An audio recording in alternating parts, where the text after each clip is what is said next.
আসসালামু আলাইকুম সুপ্রিয় সরকারি চাকরি প্রত্যাশী ভাই বোনেরা সবাইকে স্বাগতম।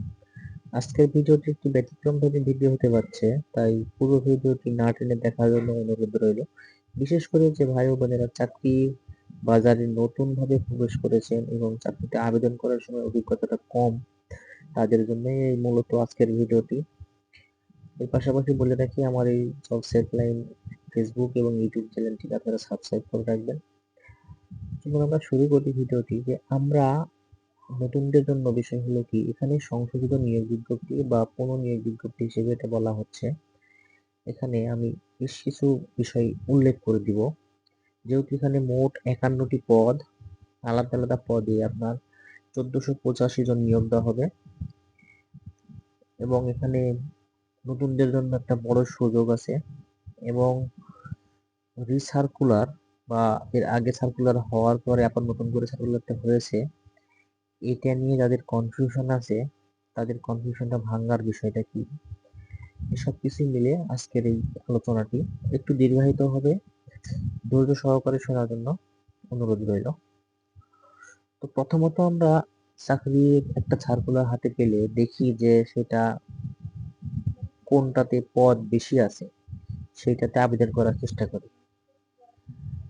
আর যাদের কনফিডেন্ট ভালো থাকে তারা, অর্থাৎ যারা দেখা যাচ্ছে রেগুলার পরীক্ষা দিচ্ছে এবং 10টা পরীক্ষায় অ্যাটেন্ড করলে 4টা পরীক্ষায় সে 6টা পরীক্ষায় সে রিটেন বা প্রি পাস করতেছে, রিটেনে যাচ্ছে, অথবা 4টা পরীক্ষায় ভাইবা দিচ্ছে বা 2টা পরীক্ষায় ভাইবা দিচ্ছে, এরকম পার্সেন্টেজ যাদের 10%-এর কাছাকাছি ভাইবাতে যাওয়ার, তারা ভালোগুলোতে অ্যাপ্লিকেশন করছে। এখন আপনি কোন পোস্টে অ্যাপ্লিকেশন করবেন, আপনার যোগ্যতা, আপনার প্রিপারেশন, আপনার ফ্যামিলি সাপোর্ট এবং আপনার মেন্টাল এবিলিটি, মানসিক সক্ষমতা কতটুকু আছে তার উপর নির্ভর করবে, এবং আপনি কোন শহরে অবস্থান করছেন তার উপর নির্ভর করবে। দেখুন বন্ধুরা, এখানে ফ্যামিলি সাপোর্ট এবং আপনার শহরে অবস্থান করা এবং আপনার ইচ্ছা এবং পরিশ্রম, তারপরে অবশ্যই ভাগ্য, আল্লাহর রিজিকে রাখা, এগুলাই নির্ভর করে। এখন সবার আগে আমি যে বিষয়টা ভুলে যেতে পারি সেটা আমি বলে দিই যে রিসার্কুলার যে বিষয়টা বলা হচ্ছে সেটা আসলে রিসার্কুলার কিনা আপনাদের কনফিউশন থাকবে, বা বিভিন্ন সময় সার্কুলারকে রিসার্কুলার মনে করবেন, মনে করে আবেদন করাটা ভুলে যাবেন। সেটা আপনাদের করার দরকার নাই। আমি আপনাদের বলে দিচ্ছি কিভাবে করবেন, দেখবেন কিভাবে। এই যে এখানে মনে করেন যে ইউনিয়ন সমাজকর্মী যে সার্কুলারটা আছে, এটা শুনলে বুঝতে পারবেন 312 জন। এটা আমি নিজেও যখন বেকার ছিলাম তখন করছিলাম কিনা এটা আমার মনে নাই। এখন যদি আমি নতুন করে এটা করতে যাই তাহলে আমার কোনো সমস্যা নেই, আমার সমস্যা নেই। এবং আমি যদি এইটার ইউজার আইডি পাসওয়ার্ড, যেটা আমাদের টেলিটকের যে ওয়েবসাইটটা দেওয়া আছে, এই টেলিটক, এই যে tssTeletalk.com, এই ওয়েবসাইটে গিয়ে যখন আমরা আবেদন করব তখন কিন্তু আবেদন আমাদের নিবে, করা থাকলেও নিবে, করা না থাকলেও নিবে। তারপরে যখন আমরা ইউজার আইডি দিয়ে টাকাটা পে করতে যাব, সমাজকর্মী যে ইউজার আইডি দিবে, তখন আপনাকে দেখাবে ইউ আর অলরেডি অ্যাপ্লাইড, ঠিক আছে, অথবা আপনার পেমেন্ট ইতিমধ্যে গ্রহণ করা হয়েছে, এরকম একটা এসএমএস আপনাকে টেলিটক থেকে দিবে। আবার তখন আপনার 50 থেকে 60 পয়সা খরচ হবে, আপনি নিশ্চিত হয়ে গেলেন যে আপনার আবেদন করা আছে এই পদে। এখন যদি আপনার সেটাতেও ভালো না লাগে তখন আপনি কিভাবে করবেন, যে না আমি টাকা খরচ করবো না, তখন আপনি, আমি বলে দিচ্ছি আপনারা দেখে নেবেন। এই যে এই ওয়েবসাইটটা, যেটা আবেদন করার যে ওয়েবসাইটটা আছে, এই ওয়েবসাইটে গিয়ে আপনার ওখানে recover user ID, recover password, এই যে ফর্মগুলো আছে ওখানে আপনার নাম, মোবাইল নাম্বার এবং হচ্ছে আপনার জন্ম তারিখ, অবশ্যই অ্যাপ্লিকেশন আপনি যে নামের স্পেলিং দিয়ে করেন সেটা ঠিক থাকতে হবে এবং মোবাইল নাম্বারটা ঠিক থাকতে হবে, যে একটা নাম্বার দিয়ে আপনি আবেদন করতেছেন, তখন আপনি এটা কিন্তু রিকভারি করতে পারবেন, তাছাড়া আপনার রিকভারি করতে পারবেন না। প্রথমে আপনি ইউজার আইডি রিকভার করবেন, user ID, mobile number, password দিয়ে, মোবাইল নাম্বার, বার্থডে দিয়ে আপনি ফেসবুক পাসওয়ার্ডটা, সরি, আইডির পাসওয়ার্ডটা, আপনার যে আবেদন করেছেন সেই আইডিটার পাসওয়ার্ড উদ্ধার করতে পারবেন। সেই দুইটা দিয়ে আপনি হচ্ছে আপনার অ্যাপ্লিক্যান্ট কপি ডাউনলোড করতে পারবেন। অর্থাৎ আপনি যখন পাসওয়ার্ডটা পেয়ে যাবেন, ইউজার আইডি পাওয়ার পরে যখন পাসওয়ার্ড পাবেন তখন আপনি বুঝতে পারবেন যে আপনার পেমেন্ট ওকে আছে। ঠিক আছে, তারপরে আপনি ইউজার আইডি এবং পাসওয়ার্ড দিয়ে অ্যাপ্লিকেন্ট কপি ডাউনলোড করে দেখবেন যে আপনার ওখানে পেইড না আনপেইড লেখা আছে। যখন পেইড লেখা থাকবে তার মানে বোঝা হচ্ছে আপনি আবেদন করার পরে টাকাটা পেইড করেছেন, আর তাও আপনার আবেদন গ্রহণযোগ্য অবস্থায় আছে। আর যদি সেটা আনপেইড লেখা থাকে তাহলে সেটা হচ্ছে আপনার অগ্রহণযোগ্য বা নতুন করে আপনাকে আবেদন করতে হবে। এখন আমরা কাজের কথায় আসি যে এই যে পদ 18, 4, 5, 2, 3, 2, 1, 4, 30, 14 এত আছে। এখন কারা কোনটাতে আবেদন করবেন আমি বলে দিই যে যাদের একটা চাকরি হলেই হবে এবং এলাকায় থাকতে চান তারা এই যে এসএসসি পাস যে ভাইরা আছেন অথবা অনার্স মাস্টার্স পাস করার পরেও অনেক ভাইরা পরিস্থিতির কারণে আবেদন করতে হয়, লজ্জার কিছু নেই, অনেকের শখ থাকে চাকরি, যে কোনো চাকরি হলেই হলে সরকারি চাকরি হলেই হয়। তো স্কেল বাড়তেছে, এখন সরকারি চাকরি অনেক ডিমান্ড বাড়বে।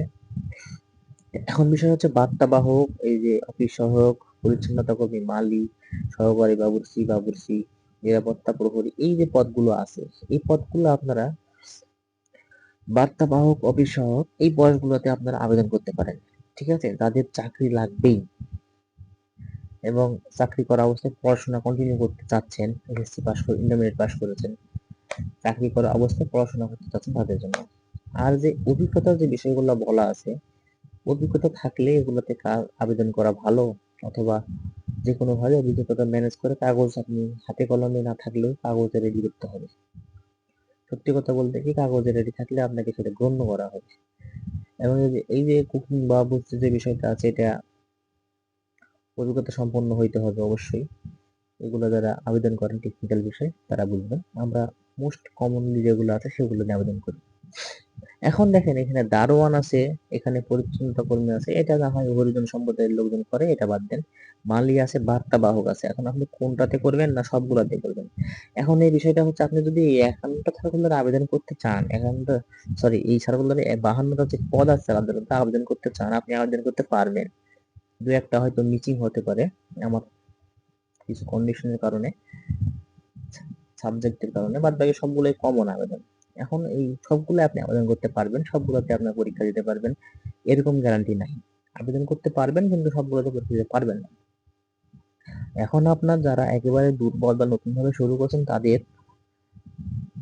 তাদের উচিত হবে যে আপনার কোনো রকমে একটা সরকারি চাকরি পাওয়ার জন্য আপনাকে আপনার লেভেল থেকে নিচের দিকে এসে অফিস সহায়ক, পরিচ্ছন্ন অফিস সহায়ক আছে, এখানে বার্তাবাহক আছে, তারপরে হচ্ছে আপনার এই যে কেয়ারটেকার বাদ একজন দুইজন, তাহলে শিক্ষক, এখানে খালাম্মা, বড় ভাইয়া, সমাজকর্মী, পৌর ইউনিয়ন সমাজকর্মী, তাহলে সমাজকর্মী, ইউনিয়ন এবং হচ্ছে আপনার অফিস সহায়ক আর কারিগরি প্রশিক্ষক যদি আপনাদের এই বিষয়ে, এই যে এখানে যে পর্যন্ত যে বিষয়গুলো আছে, অর্থাৎ 11টা যে বিষয়গুলো আছে, এই 11টা বিষয় সম্পর্কে যদি 6 মাসের কোর্স থাকে, যদি না থাকে, আপনার যদি মনে হয় যে আমি সার্টিফিকেট ম্যানেজ করতে পারবো, সার্টিফিকেট ম্যানেজ করে নেবেন, নিয়ে এখানে সার্টিফিকেট সহ পেশ করে আপনি আবেদন করবেন। অর্থাৎ অবশ্যই সার্টিফিকেটটা এই সার্কুলারের ডেটের আগে হইতে হবে। কত হইতে হবে, আপনার সার্কুলারটা যেদিন প্রকাশ হয়েছে, দেখেন 24শে মে প্রকাশ হয়েছে, এর আগে সার্টিফিকেট আপনার ম্যানেজ করতে হবে। অবশ্যই বৈধভাবে ম্যানেজ করার যদি সুযোগ থাকে করবেন, না থাকলে যেভাবে পারেন করবেন, সার্টিফিকেটটা বৈধ হলেই হলো। তাহলে ম্যানেজ করবেন, ম্যানেজ করার পরে এটা আপনার হচ্ছে এখান থেকে আবেদন করে আপনি এই যে 18 গ্রেড উপজেলায়, নিজের উপজেলায়, পাশের উপজেলায়, নিজ জেলার কাছাকাছি আপনাকে পোস্টিং দেওয়া হবে। এগুলোতে আপনারা হয়তো আলাদা সম্মানী পাওয়ার কথা, যেহেতু প্রশিক্ষণ বিভিন্ন কোর্স থাকে, ঠিক আছে, আলাদা সম্মানী পাওয়ার কথা। আমি বলবো যে সম্মানী আসলে আপনার হচ্ছে যে 16 গ্রেডের থেকে আপনার সমাজকর্মীর থেকে কারিগরি প্রশিক্ষক উপজেলা এটা বেটার হবে। এখন এর পাশাপাশি যদি দুই একটা পোস্ট থাকে, যেমন অনেক মেয়েরা থাকেন যারা আয়া পোস্টে অ্যাপ্লিকেশন করলেন, তারপরে বাবুর নিরাপত্তা প্রহরী করলেন অফিস সহায়ক না করে, দারোয়ান আছে অথবা বার্তাবাহক আছে।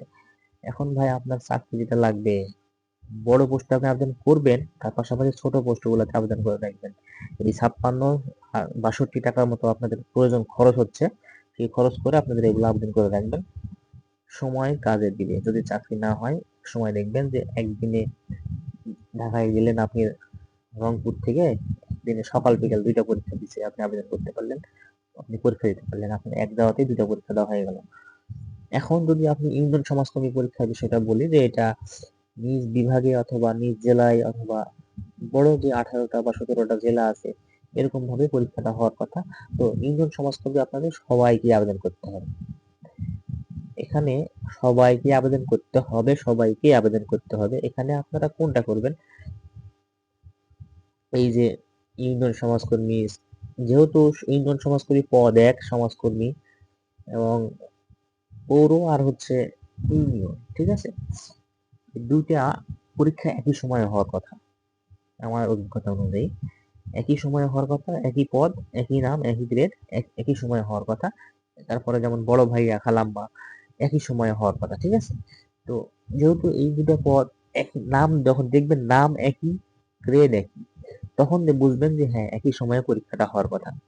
তাহলে আপনাকে ওইখানে চালাকির সাথে আবেদন করতে হবে। যদি আপনার কনফিডেন্স বেশি থাকে, আপনার হচ্ছে 13-14 গ্রেডে চাকরি পাওয়ার মতো অভিজ্ঞতা আছে বা ভাইবা দেওয়ার অভিজ্ঞতা আছে, তখন আপনি এই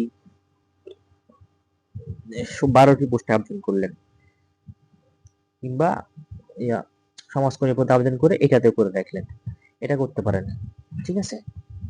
কিন্তু আপনাকে এই 312টি পোস্টে আবেদন করতেই হবে চাকরি যদি করতে চান। তাহলে যে কম্পাউন্ডার আছে এখানে যে আপনাদের কোর্সের বিষয়ে বলা হয়েছে, সেই সার্টিফিকেট লাগবে, সার্টিফিকেট ছাড়া আবেদন করবেন না। তারপরে আসেন এই যে হিসাব সহকারী আছে, ডাটা এন্ট্রি অপারেটর, অফিস সহকারী, এখানে দুইটা বিষয় আছে দেখেন। অফিস সহকারী কাম কম্পিউটার মুদ্রাক্ষরিক স্থায়ী রাজস্ব 76 জন, অস্থায়ী রাজস্ব 76 জন, ডাটা এন্ট্রি অপারেটর অস্থায়ী রাজস্ব 35 জন। তো এখানে অফিস সহকারী যে কোনো একটা করবেন আর ডাটা এন্ট্রি একটা করবেন। দেখবেন যে আলাদা আলাদা সময় এই অফিস সহকারীদের একই সময় এবং ডাটা এন্ট্রি আলাদা সময় পরীক্ষা হচ্ছে, অথবা একই দিনে সকাল বিকাল পরীক্ষা হচ্ছে। এখন এখানে স্থায়ী রাজস্ব অস্থায়ী রাজস্ব একটা বিষয় আছে, সেটা হচ্ছে স্থায়ী রাজস্ব হচ্ছে ওই পদের লোকজন ছিল এবং সেই পদটাতে শূন্য হওয়ার পরে নিয়োগ দেওয়া হচ্ছে 76টা পদে। আর নতুন করে সরকার সরকার থেকে অনুমতি নিয়ে তারা এই 76টি পদ তৈরি করেছে, নতুন পদ, নতুন সৃষ্ট পদ, ঠিক আছে। এই জন্য এটা অস্থায়ী রাজস্ব, এটা আর সমস্যা নাই, স্থায়ী হয়ে যায়। তারপরে হচ্ছে ফিল্ড সুপারভাইজার, যাদের অবশ্যই যাদের কনফিডেন্ট একটু বেশি তারা এখানে আবেদন করবেন। 30টি পদ, গ্রাজুয়েট টিচার, বিএড থাকলে আবেদন করবেন, তাছাড়া করবেন না। এই তো মোটামুটি আমাদের সার্কুলার। প্রধান সহকারী, একবারে ফাটাফাটি ধরনের সার্কুলার, সরি প্রিপারেশন না থাকলে আবেদন করার দরকার নাই। কম্পিউটার অপারেটর, যারা ঢাকায় থাকেন, প্রতিদিন পরীক্ষা দেন এবং সায়েন্স ব্যাকগ্রাউন্ড থেকে এসেছেন, তারা আবেদন করবেন। সার্টিফিকেট 5টি, সার্টিফিকেট না শিখলে আবেদন করার দরকার নাই। সহকারী শিক্ষক, এখানে স্নাতক ডিগ্রি বিএড না থাকলে আবেদন করার দরকার নাই। তো এই বিষয়গুলো হচ্ছে। এখন আপনাদের, আমি মনে করি যে এই সার্কুলারটাতে আপনারা নিজেই আপনাদের প্রিপারেশনটা বুঝবেন যে আপনার প্রিপারেশনটা কিরকম এবং আপনার পারিপার্শ্বিক অবস্থা কিরকম, এর প্রেক্ষিতে আপনারা সিদ্ধান্ত নেবেন। নিয়ে এই এখান থেকে প্রায় 5টা বা 6টা আবেদন করবেন। যেমন আমি অফিস সহায়ক একটা, আমি নিজে যদি চাকরি না পাইতাম, বেকার থাকতাম, আমি আবেদন করতাম অফিস সহায়ক, ঠিক আছে। তারপরে করতাম যে কোনো একটা সার্টিফিকেট ম্যানেজ করে কারিগরি প্রশিক্ষক উপজেলা, এটা আমার টপ লিস্টে থাকতো। তারপরে আপনার এখানে যে বড় ভাইয়া যে পোস্টটা আছে, যদি সনদদারি হতো করতাম, বড় ভাইয়া আর বড় খালাম্মা, এই দুইটা পোস্ট, মজা করার কিচ্ছু নাই। এই পোস্টগুলো কিন্তু আপনার চাকরি হলেই হলো 16 গ্রেডে, ঠিক আছে। তারপরে আপনি চেঞ্জ করতে চেষ্টা করবেন চাকরি হওয়ার পরে যে আমি চাকরি চেঞ্জ করবো। সমাজকর্মী ইউনিয়ন, এটা তো অবশ্যই করতাম, পৌরতে করতাম না, কম্পাউন্ডারের সার্টিফিকেট ব্যবস্থা করা লাগতো। ডাটা এন্ট্রি অপারেটর আমি করতাম না, আমি অফিস সহকারী কাম কম্পিউটার করতাম। আর ঢাকায় থাকলে আমি ডাটা এন্ট্রি অপারেটর, অফিস সহকারী কাম কম্পিউটার দুটাই করতাম। তারপরে আমি ফিল্ড সুপারভাইজার করে রাখতাম, এর পাশাপাশি প্রধান সহকারী করতাম। যেহেতু আমি সায়েন্স ব্যাকগ্রাউন্ডের, তাহলে আমি কম্পিউটার অপারেটর করার সুযোগ পাইতাম।